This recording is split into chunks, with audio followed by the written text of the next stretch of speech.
ಸೊಸೆ ಸೇರ್ಕೊಂಡು ಕೋಟ್ ಬಳೆ ಮಾಡ್ತಾ ಇದ್ದೀರಾ? ನನ್ನ ಮರ್ತೇ ಬಿಟ್ಟಿದ್ದೀರಲ್ಲ. ನಿಮಗೆ ರೆಸ್ಟ್ ಕೊಡೋಣ ಅಂತ ಎಲ್ಲ ಕೆಲಸನೂ ನಾವೇ ಮಾಡ್ತಾ ಇದೀವಿ. ಸಾರಿ ಅತ್ತೆ ಹೇಳ್ಕೊಡ್ತಿದ್ದಾರೆ, ನಾನು ಮಾಡ್ತಾ ಇದ್ದೀನಿ. ಎಲ್ಲ ಕ್ರೆಡಿಟ್ ನಮ್ಮ ಅತ್ತೆಗೆ ಸೇರ್ಬೇಕು. ಹೌದಾ ಅಕ್ಕ? ಪರವಾಗಿಲ್ವೇ? ಅಂತೂ ಸೊಸೆ ಫ್ರೀ ಆಗಿದ್ದಾಳೆ ಅಂತ ಅವಳಿಗೆ ಕೆಲಸ ಹೇಳ್ತಿದ್ಯಾ ಅನ್ನೋ. ಮತ್ತೆ ಅವಳು ಇದನ್ನೆಲ್ಲ ಕಲಿಯೋದು ಯಾವಾಗ ಊರ್ಮಿಳಾ? ಇವಾಗಲೇ ಕಲಿಯೋದಪ್ಪ. ಇನ್ನು ಕೆಲ್ಸಕ್ಕೆ ಹೊರಟೋಗ್ಬಿಟ್ರೆ ಅವಳು ನಮ್ಮ ಕೈ ಸಿಗ್ತಾಳಾ?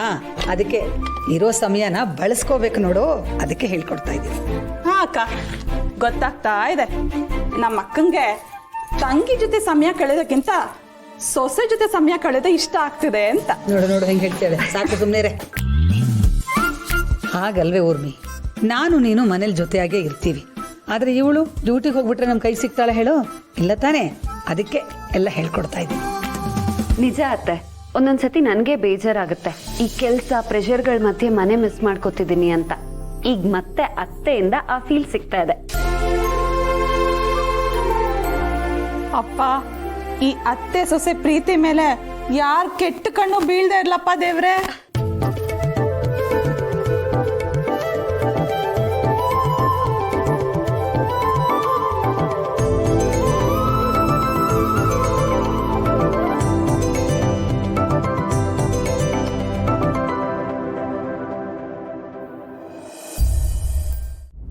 ಅಜ್ಜಿ ಅಮ್ಮ, ಒಂದು ಐಡಿಯಾ. ಹೇಗಿದ್ರು ಮದುವೆ ಮಾಡೇ ಮಾಡ್ತೀನಿ ಅಂತ ಹೇಳ್ತಿದ್ದೀರಾ.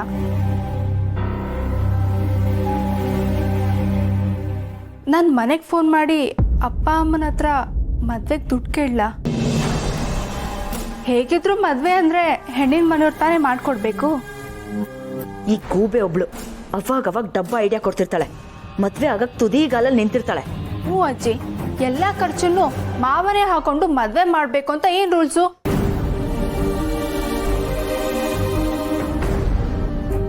ಬೇಡ ರುಕ್ಕು, ನಂಗೆ ಯಾಕೋ ಸರಿ ಕಾಣ್ತಿಲ್ಲ. ಅವ್ರ ಹತ್ರ ದುಡ್ಡು ಕೇಳೋದು ಅಷ್ಟು ಚೆನ್ನಾಗಿರಲ್ಲ. ಅವರು ಹುಡುಗಿನ ದಾರಿ ಏರ್ಕೊಡ್ಲಿ, ಅಷ್ಟು ಸಾಕು. ನನ್ನ ಅಪ್ಪ ಅಮ್ಮ ನಿನ್ಗೇನು ಹೊಸೊಬ್ರ ಮಾವ? ಚಿಕ್ಕ ವಯಸ್ಸಿಂದ ನೋಡ್ಕೊಂಡು ಬೆಳೆದಿದ್ದೀಯಾ. ಮಗಳ ಮದುವೆಗೆ ಏನಾದರೂ ಮಾಡಬೇಕು ಅಂತ ಅವ್ರಿಗೂ ಆಸೆ ಇರಲ್ವಾ? ಹ್ಞೂ ಬಲ್ಲ, ಯಾಕೆ ಅಷ್ಟೊಂದು ಮುಜುಗರ ಪಟ್ಕೋತಾ ಇದೆಯಾ? ಒಪ್ಕೋ.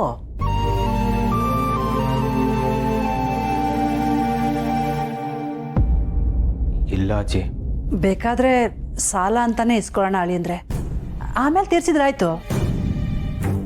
ದುಡ್ಡಿನ ಕಾರಣಕ್ಕೆ ಮದುವೆನ ಮುಂದೆ ಹಾಕೋದು ನನಗಂತೂ ಖಂಡಿತ ಇಷ್ಟ ಇಲ್ಲ ಅಳಿಯಂದ್ರೆ.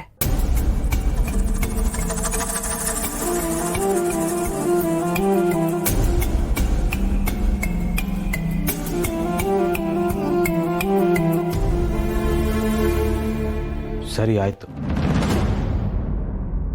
ರುಕ್ಕು, ಇವರಿಬ್ರು ಇಷ್ಟೊಂದು ಹೇಳ್ತಿದ್ದಾರೆ ಅಂದಮೇಲೆ ನನಗೂ ಒಪ್ಕೇನೆ.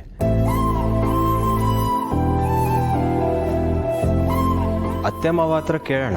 ಆದರೆ ಒಂದು ವಿಷಯ, ಅವ್ರಿಗೆ ಈಗಲೇ ಹೇಳಕ್ಕೆ ಹೋಗ್ಬೇಡ. ಮದುವೆಗೆ ಇನ್ನೂ ಟೈಮ್ ಇದೆ ಅಲ್ವಾ? ಅಕಸ್ಮಾತ್ ಏನಾದರೂ ಅಡ್ಜಸ್ಟ್ ಆಗಲಿಲ್ಲ ಅಂದರೆ ಕೇಳಿದ್ರೆ ಆಯ್ತು. ನೋಡಿದ್ರ ಅತ್ತೆ, ಇಲ್ಲೂ ಸ್ವಾಭಿಮಾನ ನಮ್ಮ ಮದುಮಗನಿಗೆ. ಅದು ಇಲ್ಲದೆ ಇರೋದಕ್ಕೆ ಅವನೇನು ದಿವ್ಯ ಕೆಟ್ಟೋದ್ನೆ. ಅಜ್ಜಿ, ಇದ್ರಲ್ಲಿ ನನ್ನನ್ನು ಯಾಕೆ ಎಳಿತಾ ಇದ್ಯಾ? ಅದು ಅಲ್ಲದೆ ನನ್ನ ಗಂಡನ ಕಿತ್ಕೊಳ್ಳೋಕೆ ಚೆನ್ನಾಗೇ ಪ್ಲಾನ್ ಮಾಡಿದ್ದೀರಾ. ಹಲೋ, ಏನು ನಿನ್ನ ಗಂಡ? ಅವನು ನನ್ನ ಗಂಡ ಆಗೋನು, ನೆನ್ಪಿರ್ಲಿ. ನಾಚಿಕೆ ಆಗಲ್ಲ ನಿನಗೆ? ನನ್ನ ಗಂಡನ ನಿನ್ ಗಂಡ ಅಂತ ಹೇಳ್ತಿದ್ಯಲ್ಲ.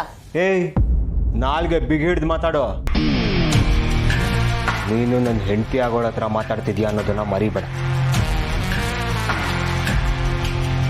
ರುಕ್ಕು, ನೀನು ತಲೆ ಕೆಡಿಸ್ಕೋಬೇಡ.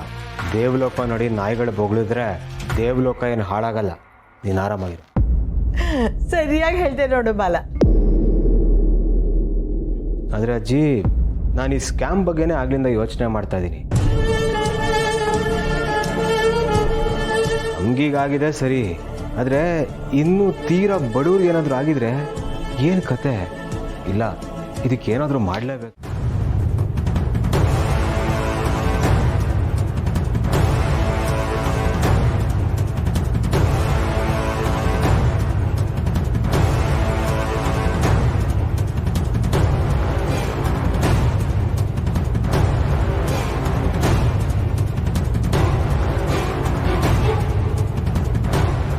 ತುಂಬ ಬೇಜಾರಾಗ್ತಾ ಇದೆ ಸತ್ಯ ಅವರೇ.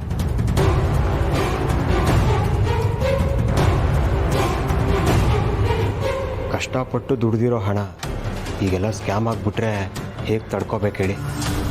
ಅಯ್ಯೋ ದೇವ್ರೆ, ಹಾಗಿದ್ರೆ ಅಷ್ಟು ದುಡ್ಡು ಹೊರಟೋಯ್ತಾ?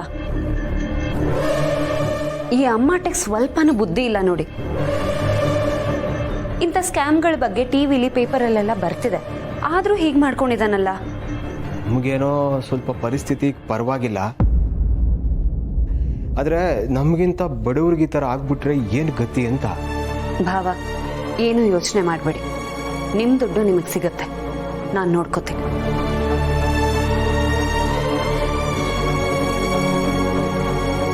ನಿಮಗೆ ಮಾತ್ರ ಅಲ್ಲ, ನಿಮ್ಮ ಥರ ಬೇರೆ ಯಾರಿಗೂ ಆಗಬಾರ್ದು.